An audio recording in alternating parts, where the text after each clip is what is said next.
Hello, hello! Welcome back my fellow Kasha Bobs.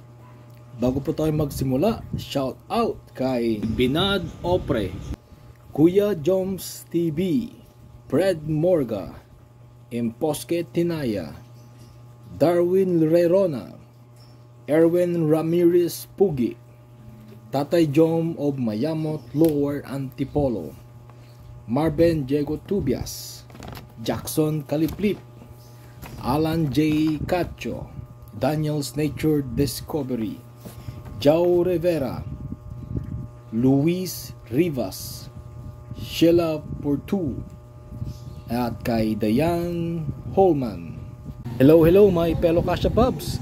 Mayroon po akong video dito na ang paresan po ay green split opa, split ino, saka green ewing opaline sable split ino po. Nag-video po ako dahil mayroon pong gustong bumili ng aking mga lovebirds po. Ito naman po ay ang parisampung lutino saka violet ewing opaline fire blue po mga Kasha Bobs. Pares na po yan. Ayan po sila.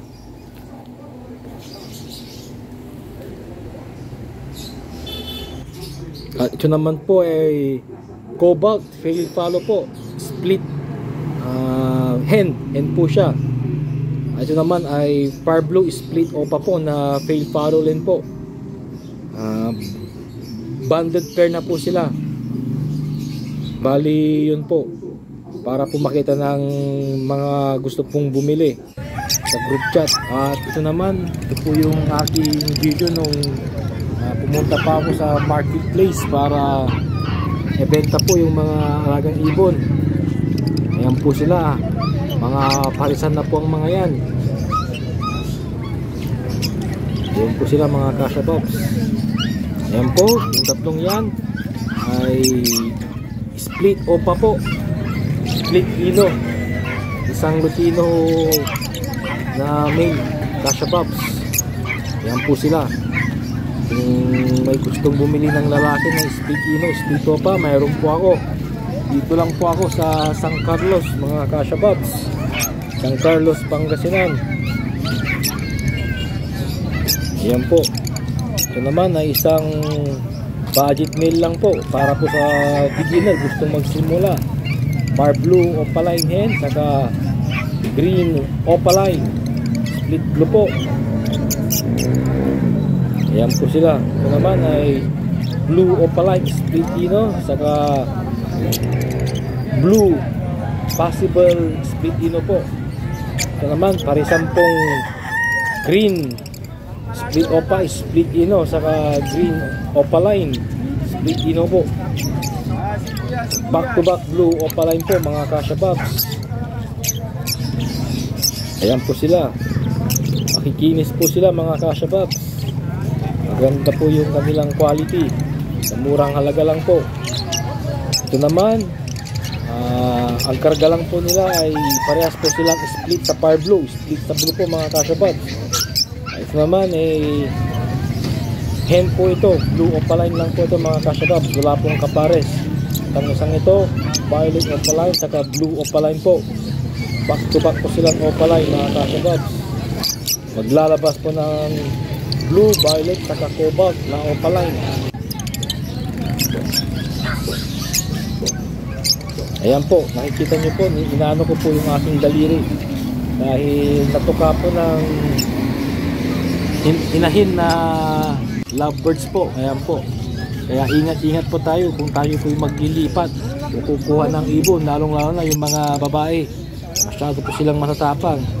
Kaya yun, medyo masakit din po yung kanilang tuka, baka makawala kung bibitawan po natin. Kaya ingat-ingat mga Kasha Bobs. Ayan po sila. Maganda pong tignan yung kanilang mga kulay, lalo na kung nasisinagan po ng araw, yung tamang liwanag po mga Kasha Bobs, magdidiin po yung kanilang kulay. At sa picture pong ito, i-share ko po yung kanilang presyo mga Kasha Bobs.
At kung nagustuhan mo ang video kong ito, pa-thumbs up.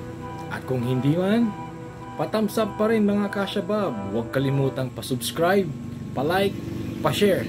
At ulit, maraming salamat po.